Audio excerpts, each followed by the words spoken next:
Hi, this is Dr. Kimberley Linert, author of Visualizing Happiness in Every Area of Your Life, and host of this podcast, Incredible Life Creator. And today I have with me Dr. Jennifer Edwards.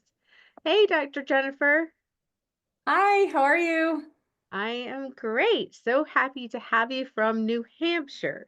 Yes, I'm Yes. so excited to be here and to dive into a wonderful, fun, exciting conversation. All right. Just so people know you, I'm just going to read your short bio. So, Dr. Jennifer Edwards is a mindset and leadership coach who helps professional women transform their relationship with leadership and life. After serving as CEO and owner of her own multi-million-dollar veterinary practice, she now dedicates herself to helping others break through limitations and achieve extraordinary results. As an ICF credentialed coach with specialties in leadership and transitions, Jennifer brings a unique approach to help corporate leaders, entrepreneurs, and professionals transform challenges into opportunities and achieve extraordinary results in both their professional and personal lives. All right. Well, we'd like to know more about you. I'm going to let you tell the story. So tell us about you, how you went from veterinarian, so one of our favorite people, by the way, because who doesn't love animals?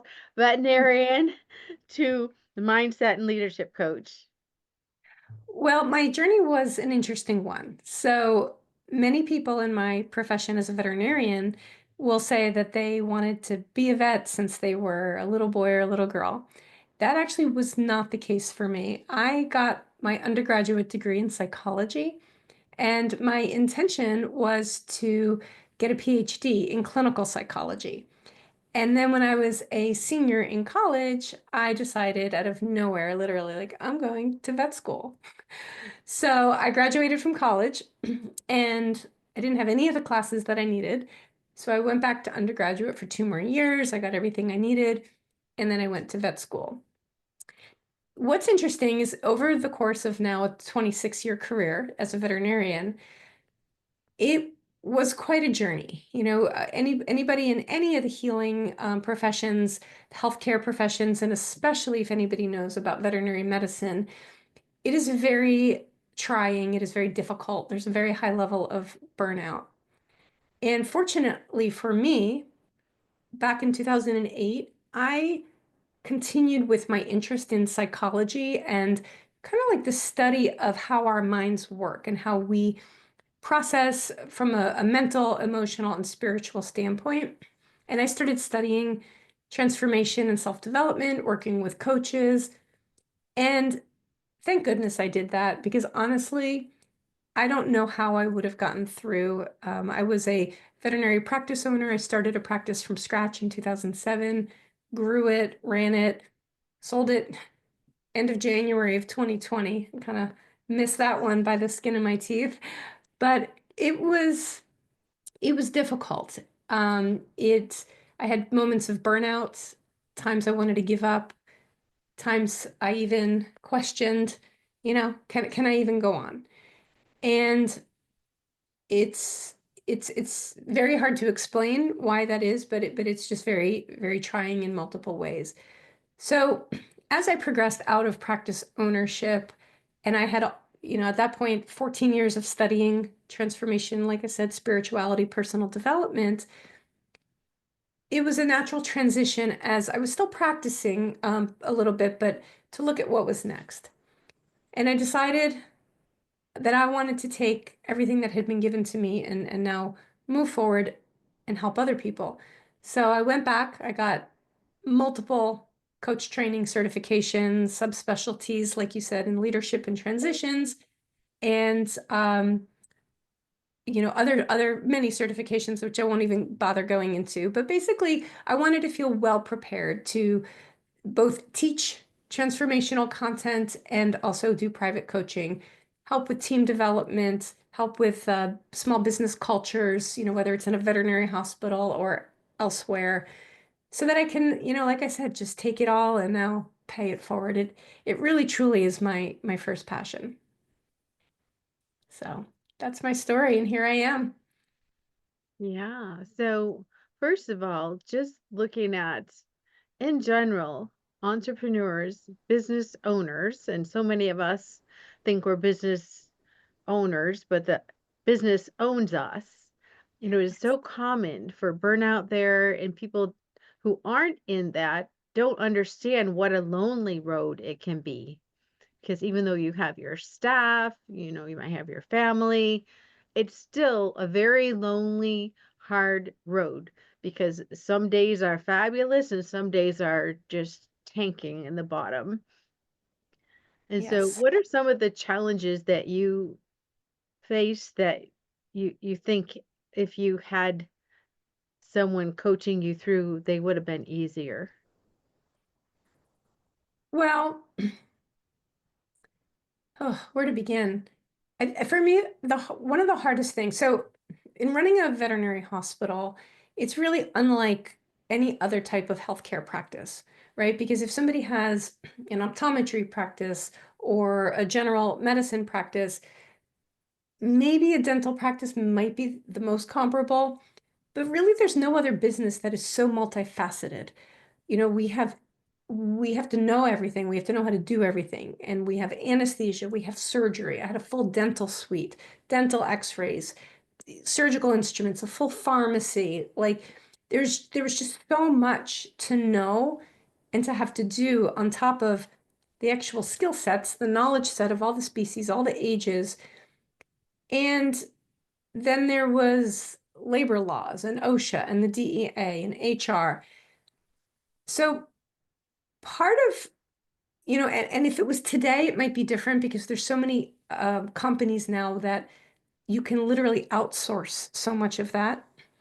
And I did start to outsource some of it, like marketing, as I got into it. But in the beginning, I did everything. That just wasn't an option. So that would be one thing that I would have loved more support with.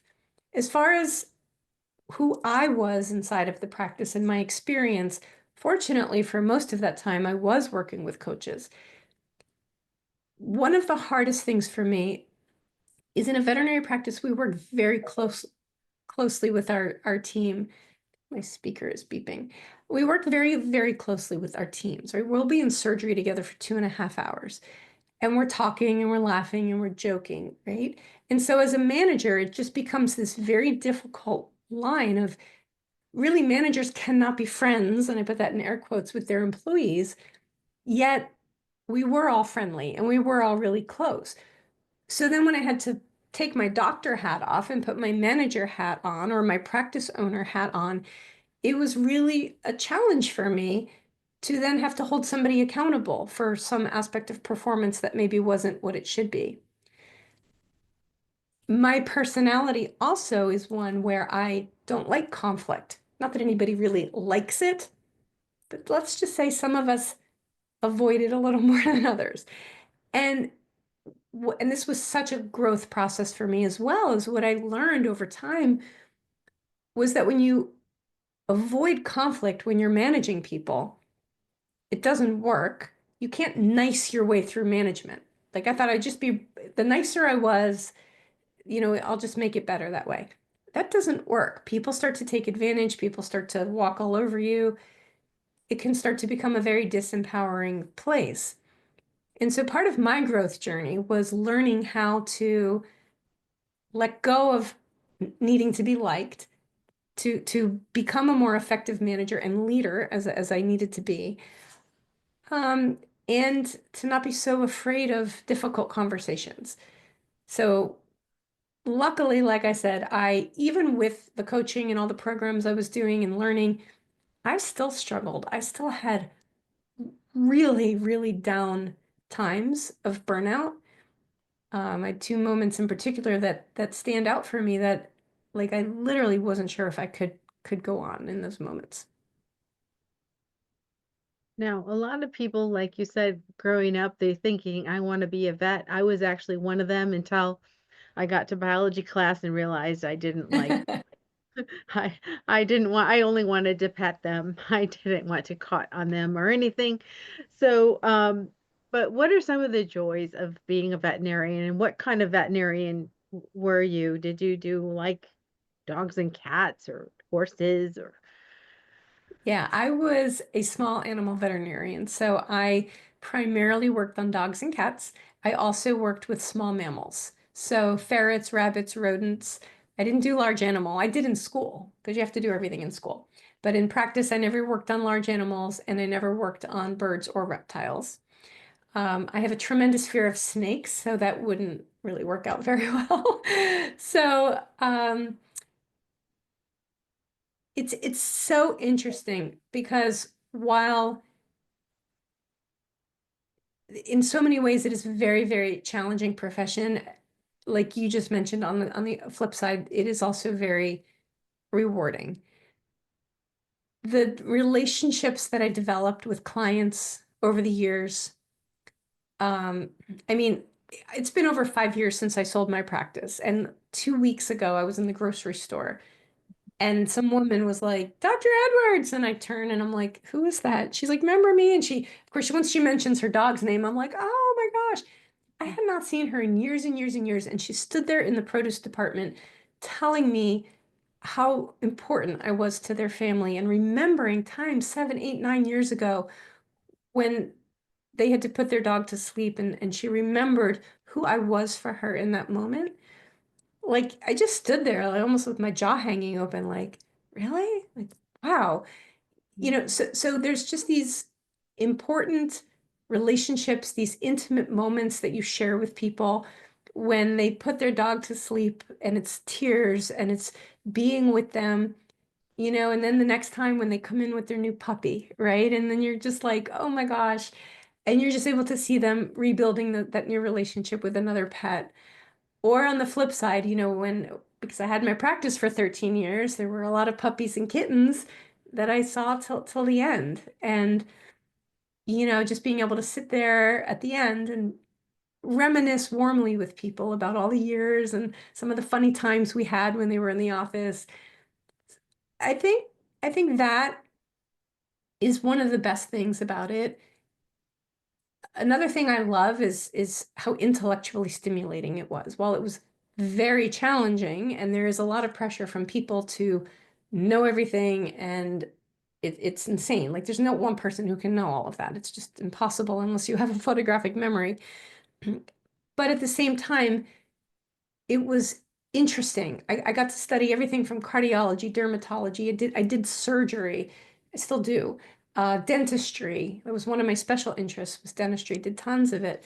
And knowing that I was helping, especially with dentistry, oh, I can't even tell you the hundreds and hundreds of cases where I see awful disease and people say, but he's still eating, but he's not showing any problems.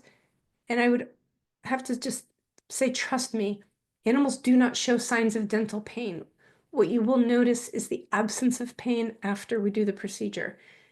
And every time at the 2 week recheck, it was, oh my gosh, he's like a new dog. Oh my gosh, our 18-year-old cat, we thought he was just old, and now he's back on the couch with the family. I remember this one like crickety old cat was getting little toys out of the dog basket and bringing it to the people. And they were like, we had no idea. So that being an advocate for animals, being able to be their voice, to be a stand for them, it was almost, I would say it was an honor. And it really was what helped to drive my why all those years and not quit and not give up. I know it's been some years, but do you have any funny animal stories? Oh gosh, got funny animal stories. I got funny people stories. The people stories are probably funnier than the animal stories, but I won't go into those. Um, oh gosh. I mean, just so many animals that are just such characters. And I'm blanking to think of anyone in particular right now, but just the antics, dogs. Like I have one golden retriever that I saw again, puppy all the way up through like 12 years old, Kylie. And for some reason, Kylie loved me. Like her owners would laugh. Like every time they'd pull in the parking lot, she'd go crazy and and then she would always roll on her back because she wanted me to rub her belly. And every time I like tried to put her on her feet, she would roll on her back and she'd, wagging and I'd rub her belly. And it was like, I can't examine you when you're on your back. And we would all just laugh. And I think one of the other funny stories that just popped into my mind was a dog named Shane. And Shane was a very, very special dog. He was a black and white, fluffy thing, probably about 60 pounds or so. And Shane was the service dog of a little boy with Batten's disease, which is a neurodegenerative disease. And Shane was retired because the boy had passed away, but he remained on as the family pet. And he was the best dog. And he would dance with me. So I'm a dancer. It's my hobby. I'm a couples dancer.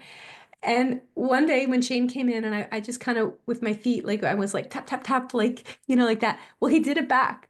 And then we sat there in the room and I would go one way, he'd follow me. And it became this thing year after year after year. Every time Shane came in, I'd be like, you want to dance? And he'd look at me and he'd get down in his little ready position and we would do the little tippity taps together.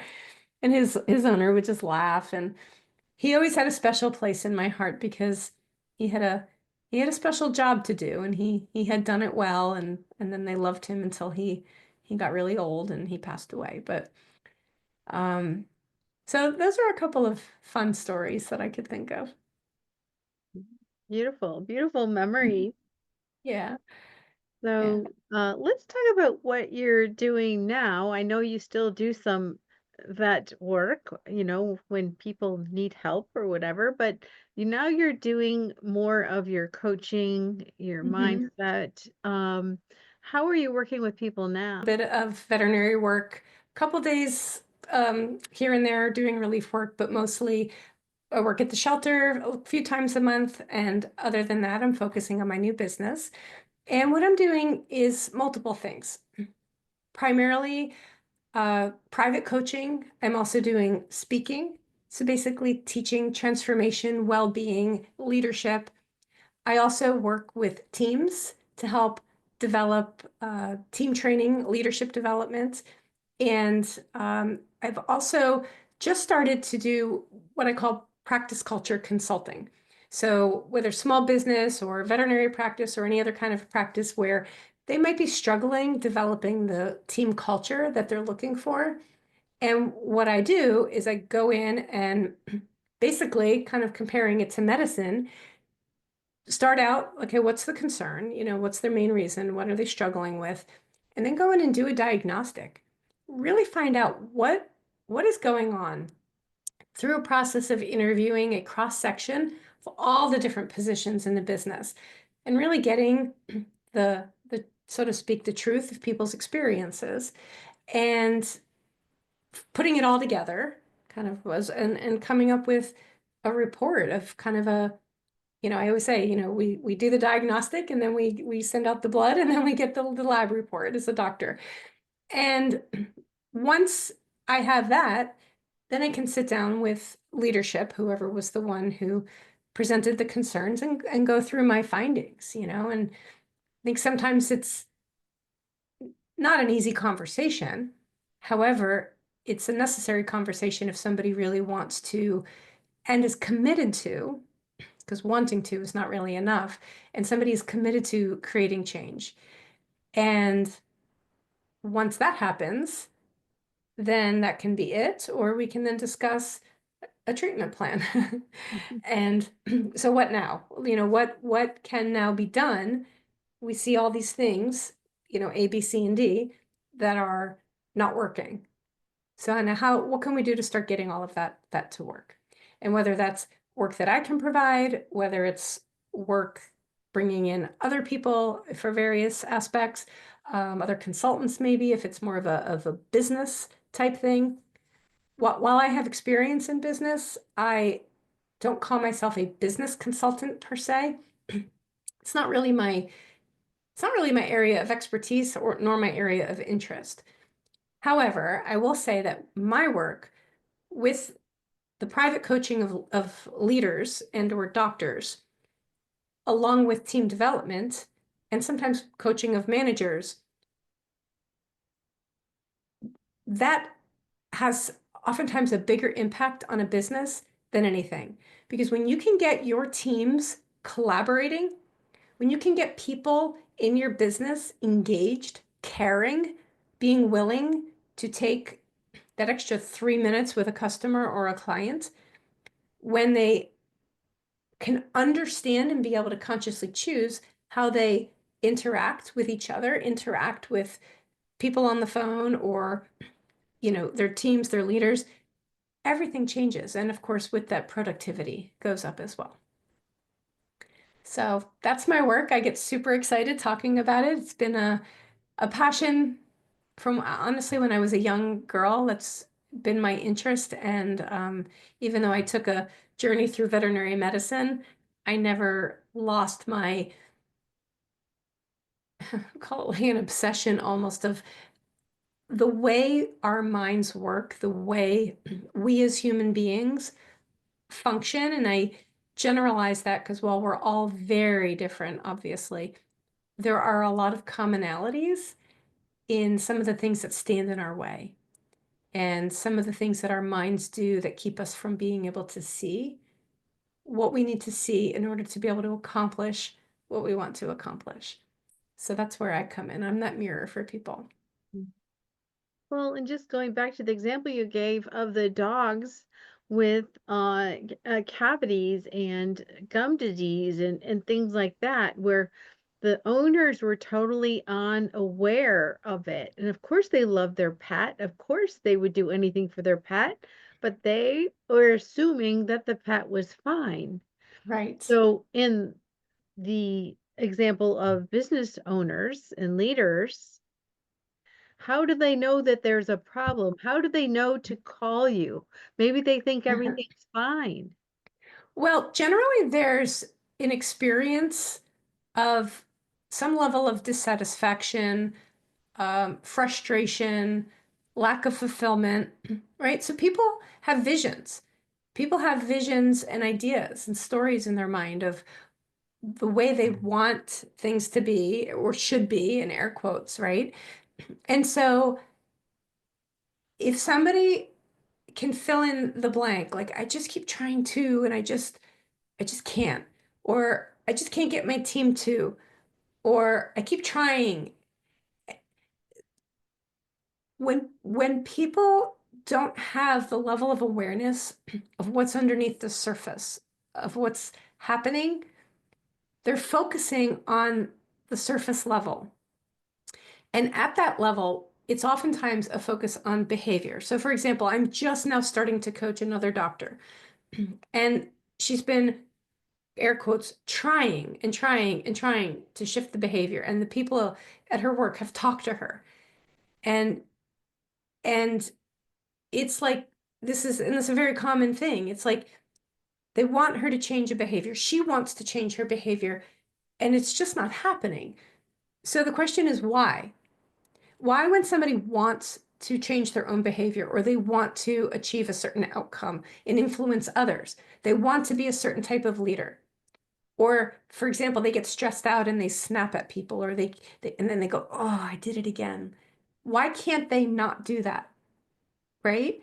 So that's all because it's not in the realm of their awareness. And when we focus on changing our behavior, it's on the surface and it doesn't last. That's why New Year's resolutions don't work. Less than 8% of New Year's resolutions are actually fulfilled because it's a complete 100% focus on behavior change. And while obviously changing behavior is important, to me, and where the way I look at it is that's 3 steps down the line. So if we want to shift a person to show up more confidently or more thoroughly or more engaging or as a better leader and whatever that means for that person, it's not a matter of what do you need to do?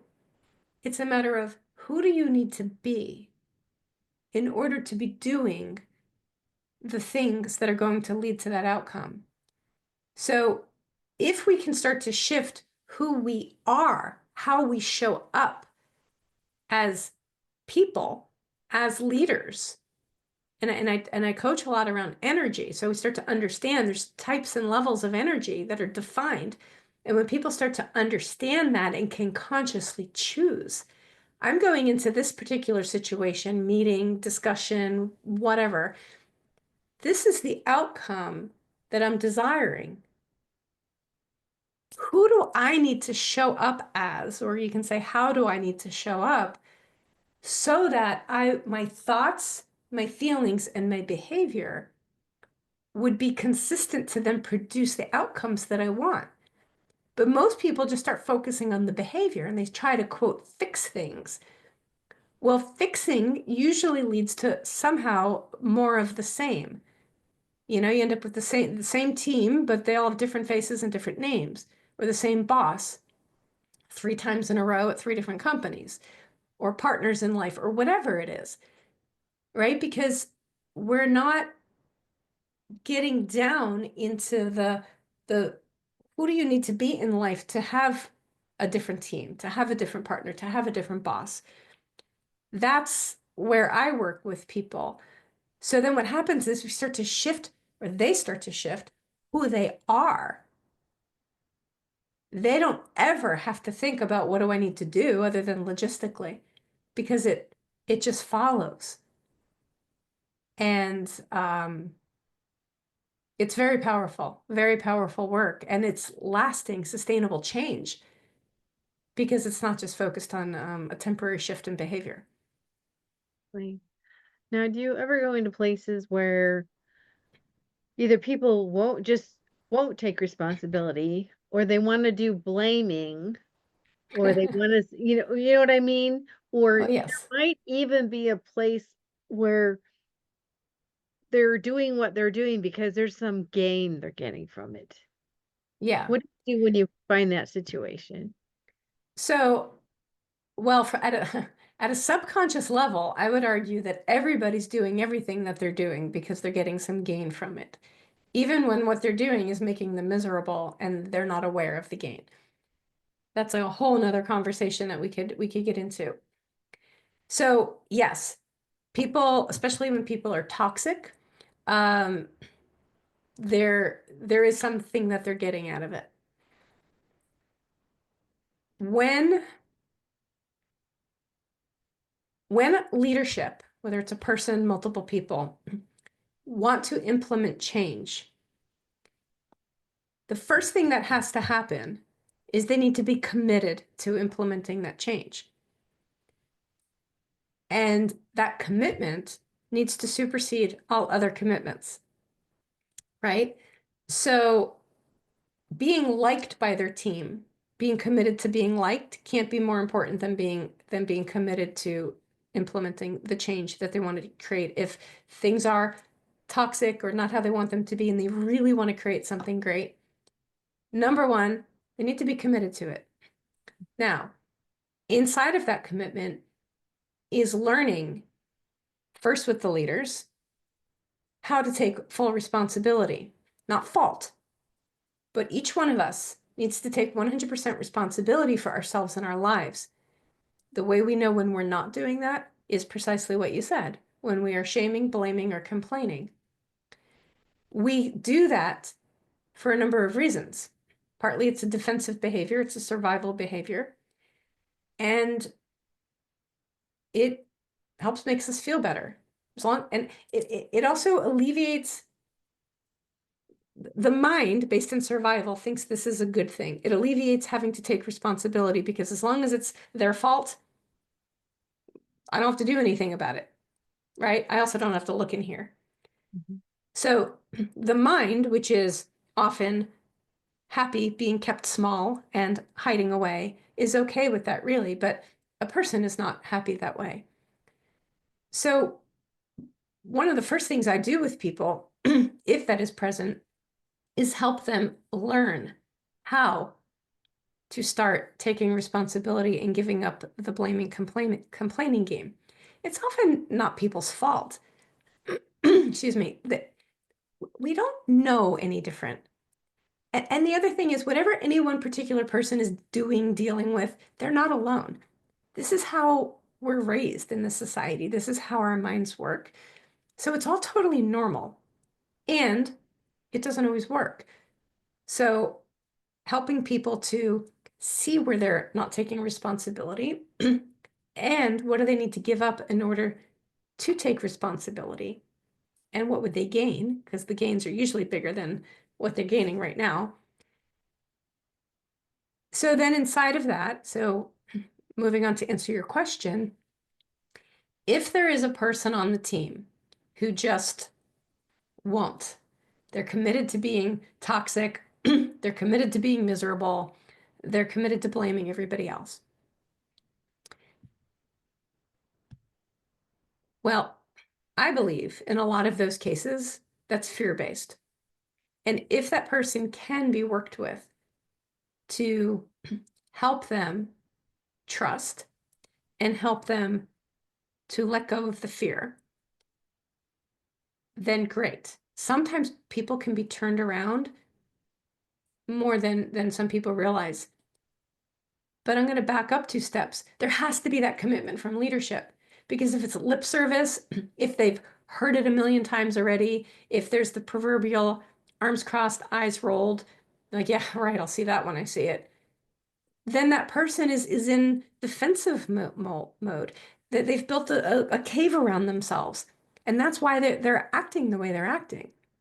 But if leadership can start to actually walk the talk and start to prove and show we are committed to this, then maybe the proverbial arms crossed defensive posture of the person will start to relax if they feel safe. If they feel that leadership actually has their back instead of feeling like they have to watch their back. And if that person, there is a person who just truly will not let go, then leadership has to make some decisions. And sometimes they're hard decisions, like, one of your star employees, and I say star in air quotes, star as far as their knowledge, they're not star if they're toxic. They're dragging the whole team down. But sometimes we get attached to those people. And sometimes the decision might be have decision might be need to be made that perhaps they're not going to be a fit for this new culture, this new environment, this new team that you're creating. And that's where the commitment part comes into play.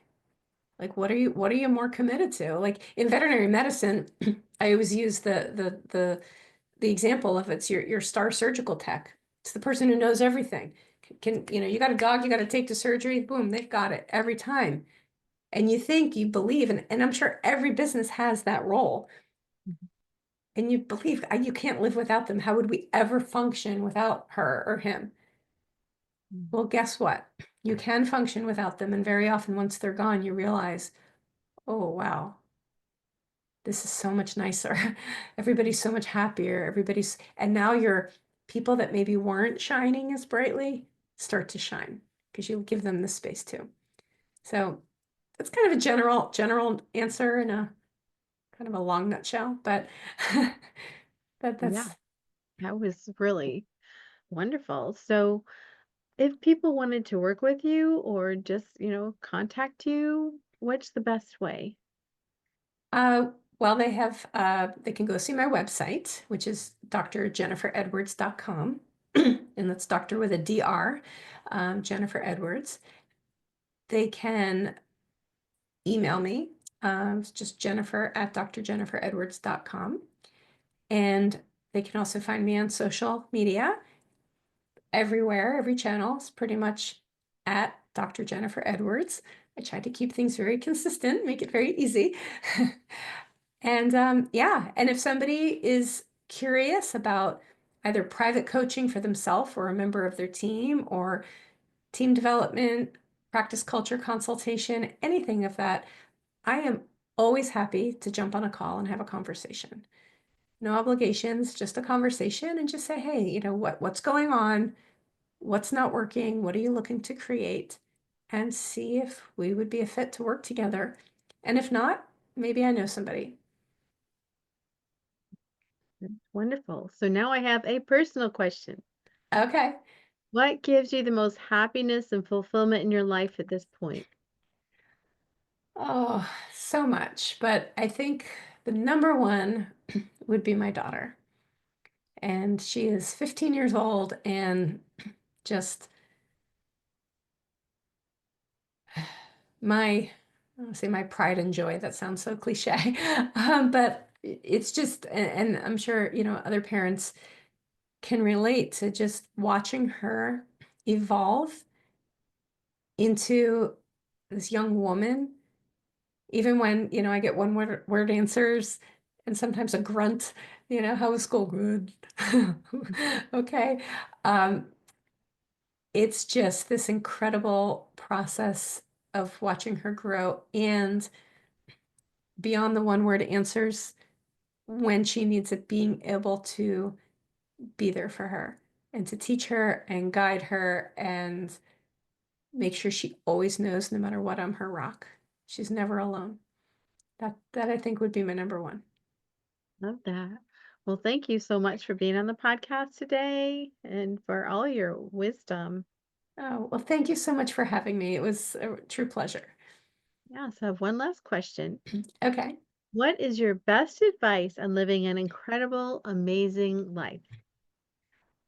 My best advice is always the same answer. And it's something that I already alluded to. If you want to live your best, most amazing, most spectacular life that is possible, and it is possible, by the way, you need to take responsibility for creating it. Nobody's going to do it for you. There's no little happiness fairy flying around with a wand that's going to come by and zap you on the head or go boop like it in Schitt's Creek.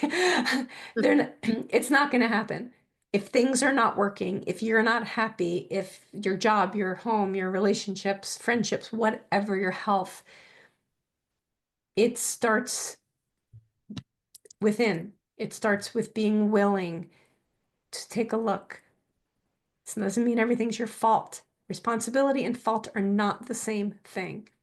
And that's how I live my life day in and day out. Anytime something's not working, even when I'm down in the dumps or I'm really angry, I say, and where can I be responsible? And where can I be responsible? What did I put up with? What did I not communicate? What did I not express? What did I tolerate?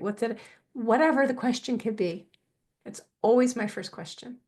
And that is how you implement change little by little, because when it's somebody else's fault, you have nothing left to do but sit there with your fingers crossed, hoping that they're going to change. And I will promise you that hope is not a strategy for creating an amazing life. Thank you so much, Dr. Jennifer. You're very welcome. Thank you. We'll talk to you again soon. Okay.